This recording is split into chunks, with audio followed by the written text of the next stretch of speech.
জুলাই জাতীয় সনদ প্রণয়ন হোক, অন্যান্য কর্মকাণ্ড হোক, সব কিছুর লক্ষ্য হবে আগামী ফেব্রুয়ারির প্রথমার্ধে জাতীয় সংসদ নির্বাচন অনুষ্ঠান করা, সুষ্ঠু, নিরপেক্ষ এবং একটা বিশ্বের মধ্যে যাতে স্বীকৃত হয় সেরকম একটা ক্রেডিবল ইলেকশন করা।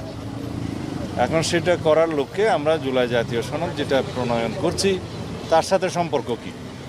আমি মনে করি জুলাই জাতীয় সনদের সাথে নির্বাচন অনুষ্ঠানের কোনো সম্পর্ক নাই।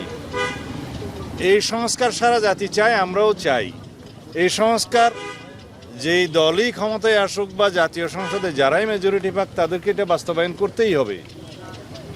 গণভোটের কথা আমরা বলেছি, সেই গণভোট যাতে জনগণের পক্ষ থেকে একটা সার্বভৌম এখতিয়ারের যাতে কর্তৃত্ব প্রদান করা হয়, যাতে সেটা ম্যান্ডেটরি হয় জাতীয় সংসদের উপরে, সমস্ত সংসদ সদস্যদের উপরে, যাতে এই সংস্কারগুলো যেগুলো জনগণ পক্ষে রায় দিবে সেটা যেন গ্রহণ করি।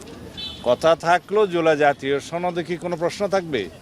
গণভোটের ব্যাপারে একটাই প্রশ্ন থাকতে হবে, আমরা জুলাই জাতীয় সনদ সবাই স্বাক্ষর করব। যে সমস্ত বিষয়ে ভিন্ন মত আছে, নোট অফ ডিসেন্ট আছে, এগুলো একদম পরিষ্কারভাবে দফাওয়ারি উল্লেখ থাকবে কি কি বিষয়ে কীভাবে নোট অফ ডিসেন্ট আছে। কারণ নোট অফ ডিসেন্ট দেওয়ার এখতিয়ারের জন্যই তো আমরা ঐকমত্য কমিশনে আলাপ আলোচনা করেছি। যদি তা না হতো তাহলে ঐকমত্য কমিশন যদি আমাদেরকে প্রস্তাব দিত, সেই সকল প্রস্তাবে যদি সবাই একমত হয়ে যেত, তাহলে তো আলোচনার কোনো প্রয়োজন ছিল না। আলোচনার উদ্দেশ্যই ছিল যে যে সমস্ত বিষয়ে রাজনৈতিক দলগুলো একমত সেগুলো সংকলিত করা, যে সমস্ত বিষয়ে দ্বিমত অথবা ভিন্ন পথ সেগুলো সংকলিত করা। এখন আমাদের সিদ্ধান্ত হয়েছে জুলাই জাতীয় সনদ স্বাক্ষরিত হবে উইথ নোট অফ ডিসেন্ট, যে সমস্ত বিষয়ে ভিন্ন মত আছে সেগুলো স্পষ্ট করে উল্লেখ করা সহ। এবং সেইভাবেই জুলাই জাতীয় সনদ প্রণীত হলে, স্বাক্ষরিত হলে গণভোটের একটাই প্রশ্ন থাকতে পারে যে জনগণ জুলাই জাতীয় সনদ যেভাবে স্বাক্ষরিত হয়েছে তার পক্ষে আছে কি নাই, হ্যাঁ অথবা না বলুন। যারা আমরা আশা করি এই গণভোটে না ভোটের পরিমাণ হাতে গোনা যাবে, কারণ সমগ্র জাতি তো সংস্কারের পক্ষে। তো সুতরাং আমরা ধরেই নিতে পারি জনগণ সংস্কারের পক্ষে আছে, আমরা সবাই আছি, সকল রাজনৈতিক দল আছে।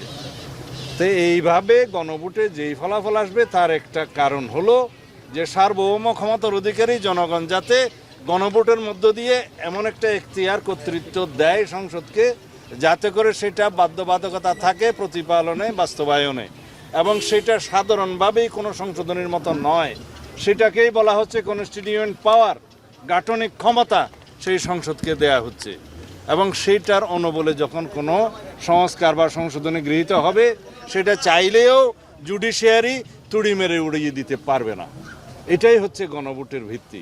তো সুতরাং আমরা অপেক্ষায় আছি, আগামী 17 তারিখ আমাদের ঐতিহাসিক দলিল জুলাই জাতীয় সনদ স্বাক্ষরিত হবে সংসদের দক্ষিণ প্লাজায়, এবং সেটার পরে সেই স্বাক্ষরিত দলিল সবার কাছে দেয়া হবে, জাতির জন্য উন্মুক্ত করা হবে। তারপরে বাস্তবায়নের প্রক্রিয়া নিয়ে সরকারের কাছে ঐকমত্য কমিশন বিভিন্ন প্রক্রিয়া সহ সুপারিশ দেবে।